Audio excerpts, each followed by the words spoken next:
Praise the lord, హల్లెలూయా. ఈ వేకువనే లేచి దేవుని వాగ్దానములు వినుచున్న మీ అందరికీ నా హృదయపూర్వక వందనములు తెలియజేస్తున్నాను. ప్రతిరోజు దేవుని వాక్యమును ధ్యానించి మన యొక్క దినచర్యలు ప్రారంభించటం వలన మనసుకు నెమ్మది మరియు రోజంతా దేవుని కాపుదల ఉంటుంది. ఈరోజు దేవుని వాగ్దానము పరిశుద్ధ గ్రంథము నుండి 1 కొరింథీ 13వ అధ్యాయము 1వ వచనం. మనుషుల భాషలతోనూ దేవదూతల భాషలతోనూ నేను మాట్లాడినను, ప్రేమ లేని వాడినైతే మ్రోగెడు కంచును గణగణలాడు తాళమునై ఉందును. ఆమెన్, హల్లెలూయా.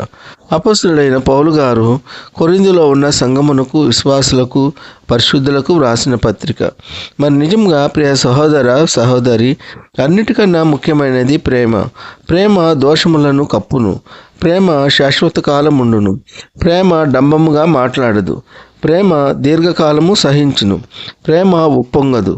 ప్రేమ అమర్యాదగా నడవదు. ప్రేమ త్వరగా కోపపడదు. కావున ప్రియ సహోదర సహోదరి, అపొస్తలుడైన పౌలు గారు వాక్యం ద్వారా తెలియజేయుచున్నారు, ప్రేమ లేని వాడునైతే మ్రోగెడు కంచును గణగణలాడు తాళమునై ఉందును అని వాక్యం ద్వారా తెలియజేయుచున్నారు.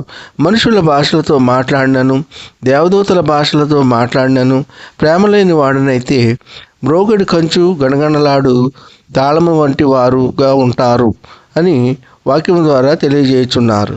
ఎంత పెద్ద దైవ సేవకుడైనా, ప్రార్థనా పరుడైనా, భక్తిపరుడైనా ప్రేమ లేని వారైతే దేవునికి ఇష్టలుగా జీవించలేరు. కావున ప్రియ సహోదర సహోదరి, అన్నిటికన్నా ముఖ్యమైనది ప్రేమ గనుక ఈ లోక ప్రేమల కన్నా యేసయ్య ప్రేమ గొప్పది.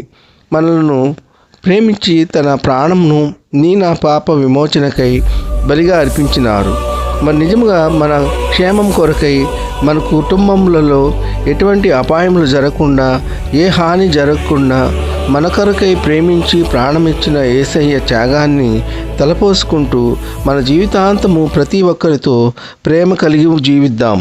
ఈ కొద్ది మాటలు దేవుడు దీవించునుగాక. ఆమెన్. ప్రార్థన. కృపా సత్య సంపూర్ణ మీ ఘనమైన ఉన్నతమైన నామమునకు వేలాది వందనాలు స్తుతులు చెల్లించున్నాం తండ్రి. మీరు గొప్ప దేవుడు, శక్తివంతుడు, సర్వాధికారి యేసయ్య, మీకు స్తోత్రములు. ఈ వేకువనే లేచి ఎందరైతే మీ యొక్క వాక్యమును విని అంగీకరించి ఉన్నారో అటువంటి వారిని అందరినీ దీవించండి, ఆశీర్వదించండి. వాక్యము ద్వారా తెలియజేసిన విధముగా ఎంతటి భక్తులైనా, దూతల భాషలు మాట్లాడేవారైనా ప్రేమ లేని వారైతే నిష్ప్రయోజనము అని వాక్యం ద్వారా సెలవిచ్చి ఉన్నందుకు మీకు స్తోత్రములు. ప్రేమ లేని వారు గణగణలాడే తాళము లాంటి వారని, మ్రోగెడు కంచు వంటి వారని వాక్యం ద్వారా సెలవిచ్చి ఉన్నందుకు మీకు స్తోత్రములు. మా సాటి వారితో, పొరుగు వారితో, ప్రతి ఒక్కరితో ప్రేమ కలిగి జీవించే కృప దయచేయండి. ఉన్నతమైన చదువులు చదువుకొని ఉద్యోగములు లేక ఎదురు చూసే మీ ప్రియ బిడ్డలందరికీ వారు కోరుకున్న ఉద్యోగములు దొరుకులాగన మీ కృప ఉంచండి. ప్రతి సబ్జెక్టులో ఉత్తీర్ణులై వారు కోరుకున్న సమాచారం అందులాగన మీ కృప ఉంచండి. ఉద్యోగస్తులను, వ్యాపారస్తులను, కూలి పని వారిని కాపాడండి. వారు చేస్తున్న పనుల్లో, రాకపోకల్లో కాపాడండి.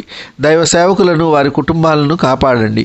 వారు చేస్తున్న సేవ నూరంతలుగా ఫలించి అభివృద్ధి పొందులాగున మీ కృప ఉంచండి. వ్యాధిగ్రస్తులను బాగు చేయండి, స్వస్థపరచండి. వారి శరీరంలో ఎక్కడ ఎటువంటి బలహీనత ఉన్నా యేసు నామములో ఇప్పుడే వారి బలహీనతలన్నిటి నుండి విడుదల కలుగునుగాక. కన్నీటిలో ఉన్న బిడ్డల యొక్క కన్నీరు నాట్యముగా మారలాగున మీ కృప ఉంచండి. దుఃఖంలో ఉన్న బిడ్డలను ఓదార్చండి. వారు కోల్పోయినవన్నీ తిరిగి పొందుకునేలా మీ కృప ఉంచండి. వృద్ధులను కాపాడండి.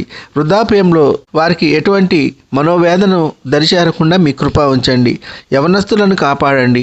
యవన కాలంలో ఎటువంటి చెడు వ్యసనములకు బానిసలు కాకుండా మిమ్మల్ని స్తుతించి ఆరాధించే కృప దయచేయండి.